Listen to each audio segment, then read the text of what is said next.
Alam niyo mga kababayan ko, no, ang lalabsaw ng utak ng mga nagrarally kayo na Sara resign, Sara resign. Una, bakit ko nasabing labsaw ang mga utak ng mga ganyang pananaw? It's all about po dito sa mga pagtaasan po ng presyo ng mga bilihin. Ano yung inyo pong panawagan sa Pangulo? Panawagan ko talaga yan. Panawagan ko lang, hindi ako lang. Lahat ng mga mamayang Pilipino ay panawagan yan. Lahat ng mga Pilipinong mamayan ay panawagan tungkol dyan sa mga pagtataas ng presyo. Dapat yan, magkaroon ng price control. Dati naman meron tayong price control, bakit ngayon biglang nawala? Pangalawa, hindi lamang mga bilihin ang dapat na tutukan ninyo at bigyan nyo ng pansin. Ang pagtaas ng kuryente, ang pagtaas ng tubig, ang pagtaas ng mga edukasyon, ang pagtaas ng lahat ng tumataas sa bansang Pilipinas, dapat pagtuunan nyo po ng pansin. Yan po ang bigyan nyo ng pansin, ang ikagiginawa at ikaaalwan ng buhay ng mga mamayang Pilipino. Yan ang isang dahilan kung bakit namin kayo ibinoto. Dahil ang alam namin, pagkakaroon ng isang tunay na pagbabago, pag naibalik ang isang Marcos sa Malacanang. Subalit ano itong nangyayari, Mr. President BBM? Ano po ang nangyayari? Bakit ang umaangat po ay ang mga oligarko o ang mga mayayamang negosyante lamang? At kami ay naiiwanan. Sayang naman po ang slogan ninyo nung election 2022 na sinabi ninyo sa inyong slogan, sama-sama tayong babangon muli. Ang sarap pakinggan. Pero nagagawa nyo pa, nagagampanan pa, nangyayari pa. Hindi namin nararamdaman at hindi namin nararanasan. Ngayon, kung kami man ay naririto, ito ay hindi pag-aalsa. Ito ay paghahayag lamang ng aming sentimento at pagkadismayado. Dahil yung mga inaasahan namin na mangyayari, baliktad, hindi nangyayari sa panahon nito. Sir, mayroong balita. Yeah. Mayroon mga sabi-sabi dito, ang namumuno ngayon sa mga adik ngayon ay isa. Kundi si Marcos. Kaya ang lalakas ng loob ng mga adik ngayon. Anong reaksyon? Anong reaksyon? Tungkol sa bagay na yan, hindi pa po natin kayang patunayan yan. Dahil yan ay isang payag lamang. Ngayon, para mapatunayan nga po natin yan, yung mga usaping droga na related sa ating Pangulo, bigyan naman natin ng katuwiran ng Pangulo dyan. Patunayan niya po. Patunayan niya na siya ay inosente sa pamamagitan ng drug testing o pagkuha ng examination sa hair para mapatunayan in public, in front of the people of the Philippines. At hindi 2 minutes. Kailangan yung competent na drug testing ang ipairal. Walang manipulasyon. At totohanan po ang magpapalaya sa atin. Kaya totohanan lamang po ang kailangan nating marinig at makita. Yan lamang po. Tungkol dyan sa siya namumuno, hindi po natin kaya patunayan yan. Dahil yan po ay kailangan ng mga documented evidences. Ngayon po, may lumilitaw na nga po sa PDEA League, sa pre-op na nai-involve po ang ating Pangulo. Yan po ay hindi pa rin natin kaya patunayan. Unless magpa-drug test po ang ating Pangulo. Doon po natin mapapatunayan na he is not involved to any drugs related. Merong namuo or yung sa mga Marcos loyalists na kung saan meron silang coming na rally na ang kanila pong panawagan ay Sara resign. What is your opinion about this?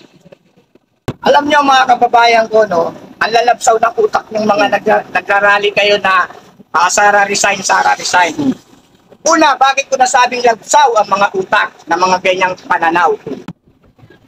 Kapag nanawagan ka ng resign, ibig sabihin may diskontento ka. Ibig sabihin may mga pagkukula. Ibig sabihin may lapses. Ngayon ang tanong ko, ano po ba ang pagkukulang ni Vice President Sara Duterte para masabi ninyo na she is incompetent and not competent to handle the Department of Education or Vice President? Ano po ba ang grounds o mga mga dahilan?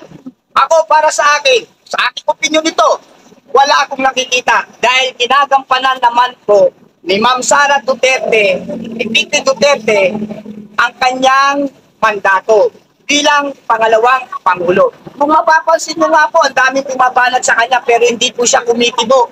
Hindi po siya nagsasalita. Bakit? Dahil ginagawa niya po ang kanyang mandato. Tumatrabaho po siya. at wala po akong nakikita lapses o mismanagement sa Department of Education. Kaya invalido ang panawagan yung Sara resign. Hindi po, Sara remain. Siya po ay mananatili at wag mo pong sinisiraan dahil nararamdaman ko masyado lang kayong natatakot, masyado lang kayong nanginginig dahil in 2028, Sara na yan. Sir, okay lang ba? Okay, ito dugtong ko lang. Kasi nung nakaraan kasi, nung nagkaroon ng campaign, ang tanging pinuntahan lang ni President BBM na media ay ang SMNI. So ngayon, nagurgur na ang SMNI. Although, ano na yan, papunta na talaga yan sa gurguran sa SMNI. What is your opinion about this? Yan nga ang isa pang malaking pagkakamali ng ating Pangulong BBM. Dahil nung time ng eleksyon, ang SMNI ay sumuporta sa kanya. Ang pagkakaalam ko pa, free air ang kanyang mga advertisement under the management of SMNI. Pero bakit ngayon, tila pinipersonal, maging ang mga rally sa Bulacan, ng Maisog, rally ng Davao, rally ng saan-saang rally na, ayun naman usapin ng pangkapayapaan. Hindi po yung traditional rallyista na manggugulo o may mga molotov o may mga bandal-bandal. Wala naman pong ganun sa rally ng Duterte. Ang purpose po nun ay para maiparating ang hinaing at sentimiento ng mga mamamayang Pilipino.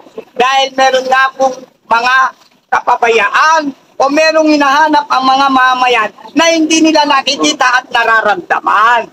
Kaya tungkol sa usapin na yan, huwag naman po tayong namimersonal at huwag naman po tayong parang secret marsyado. Huwag po, mali po yan. Dahil nung panahon na tayo magkakasama, lumalabang kami ng electoral fraud ng BP pa kayo 2016 nang dinaya tayo. Tayo ay humihingi rin ng mga permit. Pero malaya tayong nakakapag-rally sa Padre Paura in front of Supreme Court. Hindi tayo naharas, hindi tayo pinipigilan, dahil yan po ay nasa batas. Nasa constitution po natin ang People Assembly. Kaya dapat po, hayaan nyo po na marinig ninyo ang sentimento at pagkadismayado ng mga mamayang Pilipino. Pabor po dapat sa inyo yan dahil makikita ninyo kung ano ang mga lapses, kung ano ang mga pagkukulang. Yun po yun. Huwag pong ganun. Yes, tama ho kayo dahil sa ngayon nga po ay hinaharang yung mga ginagawa po na Maisog Rally. Talagang medyo ano ho yan. Kaya nga ako bilang isang mamayang Pilipino at dati rin namang supporter ng Marcos, masakit po sa akin itong nangyayari na to. Dahil dati rin po akong supporter ng Marcos. Kaya lang nag-withdrawal of support ako dahil wala nga ako nakikitang pagbabago. Pati OFW sector, ako po 21 years OFW. Ako po ay isang chairman ng Caloocan City under the management of Engineer Eli Moa na nasa Saudi Arabia ngayon. Ako po ay isang leader OFW advocate. At ako rin po ay personal na may panawagan sa inyo. Meron akong formal letter, position paper na sinabmit sa Malacanang upang magkaroon kami ng tunay na kalihim na magmamalasakit sa amin. Pero ano po ang nangyari? Ignore. Di po kayo nakikinig. Pangulong BBM.